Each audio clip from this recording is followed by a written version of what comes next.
Olá, tudo bem? Resolvi fazer um vídeo mais produtivo, explicando meu trabalho. As minhas aulas particulares de português, que eu dou em casa, eu montei uma sala de aula, né? E eu dou alfabetização para as crianças de escolas japonesas, mas que os pais querem que aprendam português para não esquecer. Porque realmente, se as crianças elas entram na escola japonesa, aprendem o idioma japonês e não tem mais esse contato com a língua portuguesa, elas vão esquecer. Então, eu dou aula nesse sentido de alfabetizar as crianças para elas não esquecerem o português, para ter uma conversação, né? E para ensinar mesmo a escrita, a leitura, as letras que são. Então, eu vou explicar mais ou menos como que funciona. E assim, as aulas, as pessoas acham que, nossa, mas meu filho é muito novo, ele ainda não sabe ler, não sabe escrever, ou então acham que a criança só começa a aprender, sei lá, com 6, 7 anos e não. O trabalho educativo a gente pode começar desde pequenininho mesmo, com 3, 4 aninhos, já tem como trabalhar muita coisa. Criança aprende muito rápido, então a gente tem que explorar isso. Quanto mais criança, mais aprende. Quanto mais novo, a gente aprende com muita mais facilidade. Então, a partir dos 3 aninhos, mais ou menos, já tem como trabalhar muita coisa antes de iniciar a parte da escrita, a parte da leitura, de textos. Então, eu montei uma sequência que fica assim, ó. Eu não sei como é que vai aparecer aí, mas a primeira coisa que eu vou testar ou treinar a criança quando ela chega aqui é a coordenação motora dela. Por quê? Na japonesa, eu creio que eles não trabalham muito essa. Eu não sei como que é, tá? Mas eu deduzo pelas crianças que fazem aula comigo. Eles não trabalham muito a pintura. E por que eu trabalho a pintura? Eu preciso da coordenação motora dele para trabalhar a pintura, porque a pintura ajuda na escrita cursiva. A cursiva eu tenho que ter um domínio de pulso, porque ela é mais trabalhosa de fazer, ela é um pouco endokusai, como a gente diz, né? Então eu trabalho a pintura, às vezes acha que é bobo, não, gente, não é boba. A pintura, ela trabalha muito a coordenação motora da criança, posição, né? Sempre pintar do mesmo jeito. O limite de espaço também, se a minha casinha tá aqui, eu só posso pintar até aqui, e as crianças elas costumam passar desse limite, então eu trabalho muito isso. Aí depois que eu trabalho essa parte de coordenação motora, que geralmente são com os menorzinhos, mas sim, tenho alunos de 7, 8 que eles ainda falham nessa questão de coordenação motora, então eu tenho que voltar. Antes de eu entrar na alfabetização, eu faço um trabalho de coordenação motora, independente da idade, se eu vejo que é necessário. E aí em seguida que eu vou passando, eu vou sentindo que a criança está evoluindo, eu entro com a alfabetização, que é aquela coisa básica do E, I, O, U, família silábica. Aí vem, né, o B, o C e assim por diante. Depois dessa parte de colocar eles com as vogais, o alfabeto, eu entro na família silábica, começo a mostrar a diferença de letras, o alfabeto bastão, que a gente fala de imprensa, né, e o cursivo, por quê? O bastão eles já conhecem porque é o famoso Uromandi daqui, né? Então alguns já sabem. E a cursiva, que é o mais difícil e que tem pais que querem que eles aprendam. Então assim, não sou de cobrar muito a escrita cursiva, só que eu acho importante eles terem conhecimento, eles saberem ler aquela escrita cursiva, porque se vai pro Brasil, ou de repente até em inglês mesmo, né? Eles veem alguma coisa na cursiva, eles, eu sei ler isso, eu aprendi a ler, eu consigo escrever, né? Hoje em dia a gente não vê muita coisa escrita na cursiva, porque é o quê? Tudo digitado no computador, tudo no telefone. Isso daí a gente não usa. Mas é importante eles terem o conhecimento, saber decifrar o que é aquilo. Ortografia, família silábica, né? Aí você vai juntar o quê? A consoante com a vogal, para ir construindo a família de cada letra. E assim começa o que? A leitura da criança, né? Ela vai conseguir reconhecer aquelas letrinhas e daí começa pequenas frases, eles vão conseguindo fazer a leitura. Depois que eles terminam essa parte toda do alfabeto, das vogais, da construção da família silábica, a gente entra nas regrinhas ortográficas, os acentos, a separação de sílabas, a classificação das sílabas. E com isso também a gente trabalha a gramática, as regras de conversação. Quem estuda em escola japonesa fala muita coisa errada. Então, sempre que tá falando coisa errada, corrijam em casa. Não fica dando risada, achando bonito e engraçado, não. Tem que corrigir, tá? Em casa, então, eu sempre peço ajuda assim. Não adianta só eu na escola tá pedindo pra corrigir. Não, pai e mãe tem que me ajudar sim. Porque não adianta só a professora ficar falando, né? Isso tá errado. Pai e mãe também, olha, filho, não fala desse jeito que tá errado. Tem que corrigir, tá? E a última parte, assim, última não, na verdade, aqui é onde começa tudo, né? Que são os textos. A interpretação de texto, a leitura de texto, a produção de texto, isso tudo é trabalhado, né? Eu não digo só nas minhas aulas particulares, só que nas aulas que eu dou na escola também é mais ou menos essa sequência que funciona a alfabetização das crianças do 1º ao 5º ano. Quinto já é bem mais elevado, né? Mas eu digo de quem tá começando. Fica nessa sequência, então, ó, coordenação motora, alfabetização, família silábica, ortografia, gramática e os textos, tá?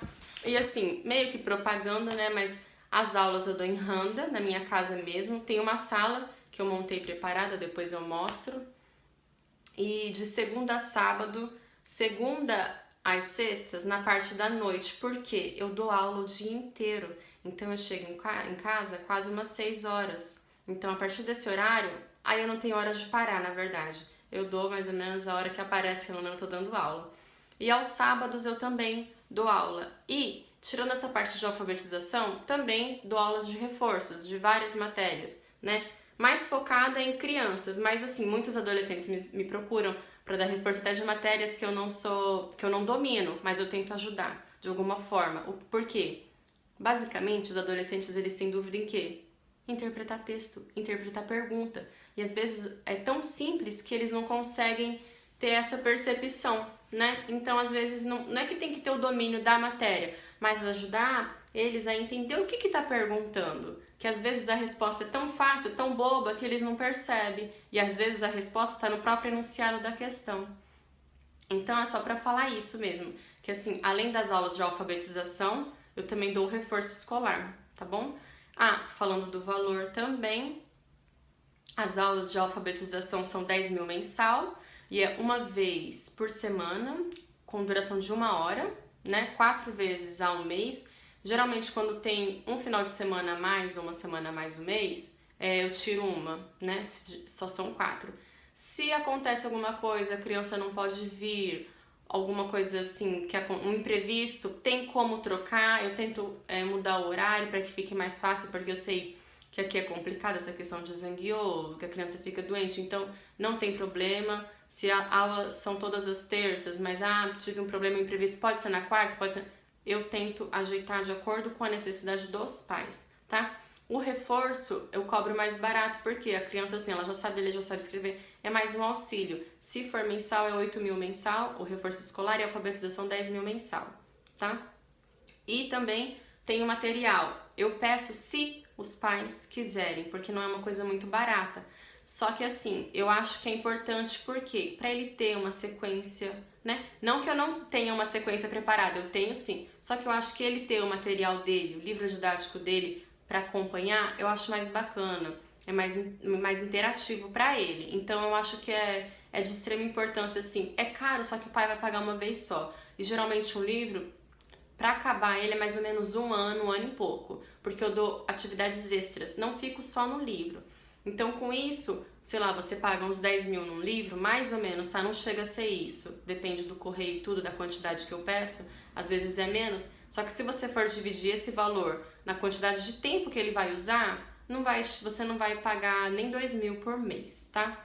Mas assim, isso fica a critério dos pais. Eu apresento todo o material. Quando os pais vêm aqui conhecer, conversar, eu apresento o material. Tem vários tipos de materiais. Tem aqueles que são mais baratos, mas tem menos figura, que tem como usar mais exercício. Então, tem variado para vários bolsos, vamos dizer assim, tá? E eu falo também, os pais podem estar vindo aqui conhecer, ver como que é o meu trabalho, para eu mostrar o material, conhecer o local e tudo, sem compromisso, porque muitos perguntam como que é, ou às vezes muitos acham assim que eu não sou formada, que eu só dou... Não, gente, eu sou formada em pedagogia, sou pedagoga, trabalho em escola brasileira aqui no Japão já tem 2 anos, então a minha área é focada nisso mesmo, tá? Então os pais que quiserem conhecer podem vir marcar um horário sem compromisso para estar conhecendo. A única coisa ruim é assim, como é criança, geralmente os pais têm que trazer, esperar até dar o horário de terminar. Eu não tenho lugar de espera.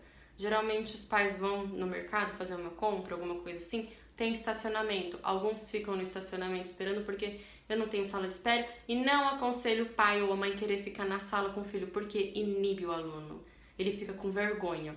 Já tive casos que alguns pais quiseram ficar ou tentaram, mas a criança ela fica presa, ela fica com vergonha, tá a mamãe ali olhando, o papai. Então não é muito legal. O legal é que a criança ela fique com o professor, para ela se soltar, para criar uma confiança ali, para ela não ter vergonha de tirar as dúvidas dela. A única coisa que por enquanto talvez seja desvantagem é essa questão do lugar mesmo de espera dos pais, porque a maioria são crianças pequenas e os pais eles têm que fazer alguma coisa nesse meio tempo, tá?